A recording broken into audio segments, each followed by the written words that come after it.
Congress should have the power to provide assistance to individual citizens. Oh wait, I'm gonna shoot our stances. Sorry, okay, we're gonna just start from right here.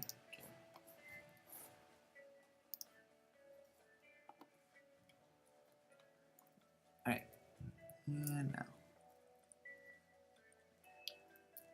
Our stance is that Congress should have the power to provide assistance to individual citizens.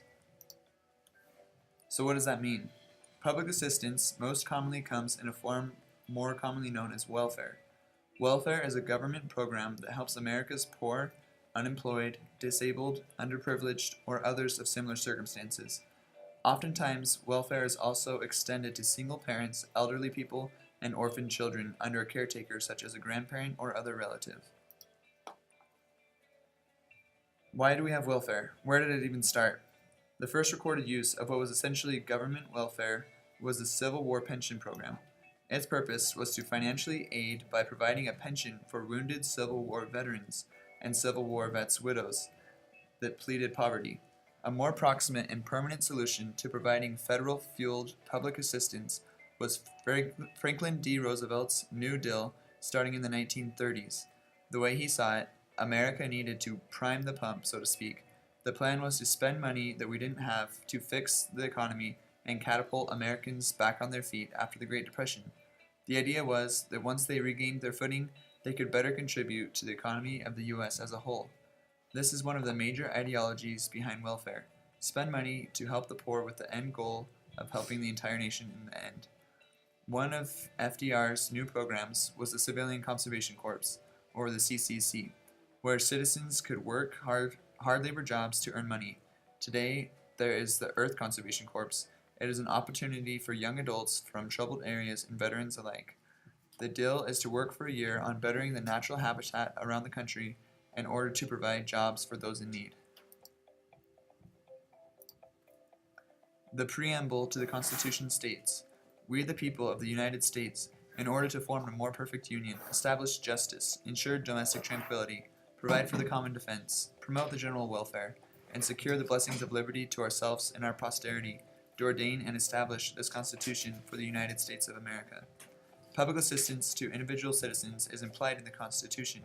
It states that all citizens are entitled to certain rights, which naturally implies that all individuals are entitled to those rights. The Constitution states that the two goals of the Constitution is to 1. Ensure domestic tranquility, which means peace at home, and 2. To promote the general welfare. Promoting the general welfare is to help all the individuals of the nation. This means that Congress has the power to pass bills that promote the general welfare of individuals in the country. For example, they could raise taxes or tariffs to pay for an increased need in the American public. Promoting the general welfare is doing what's best for all citizens. Alexander Hamilton argued for a broad interpretation of the Constitution, which viewed spending as an enumerated power that Congress could exercise independently to benefit the general welfare, such as to assist national needs in agriculture or education, provided that the spending is general in nature and does not favor any specific section of the country over any other. Thomas Jefferson said, "The laying of taxes is the power, and general welfare the purpose for which the power is to be exercised." Congress are not to lay taxes for any purpose they please, but only to pay the debts or provide for the welfare of the Union. There you have it. Thomas Jefferson agrees that Congress should in fact have the power to provide for the welfare of the people. He said it, and he got immortalized on the $2 bill. Therefore, it must be true. Since 1996, the federal government provides welfare grants to each state through a program called TANF, or Temporary Assistance for Needy Families. TANF is a grant given to each state to help them run their own welfare program.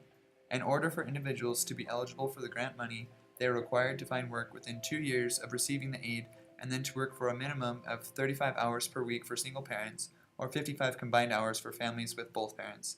Not meeting the requirement could result in the loss of TANF sponsored benefits. On top of the federally granted money, states are encouraged to contribute their own money towards the welfare.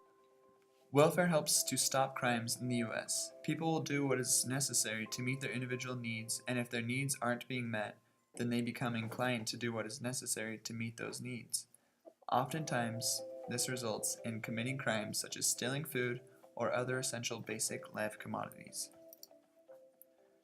10 facts about welfare are 1. That states have no obligation to support needy families with cash.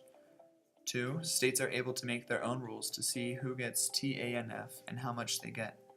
Not every poor family gets welfare. Public assistance is government benefits provided to the needy, usually in the form of cash or vouchers.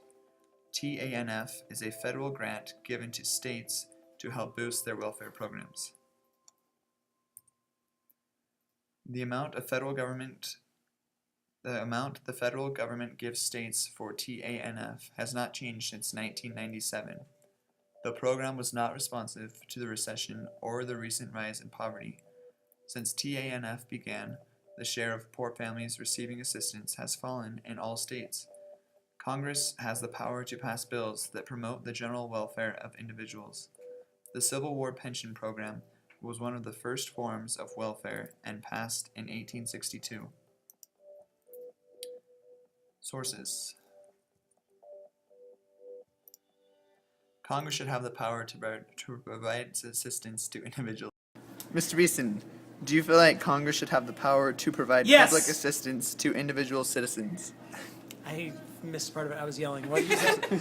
Do you feel like Congress should have the power to provide public assistance to individual citizens? I don't think Congress should have sole power. Would you like to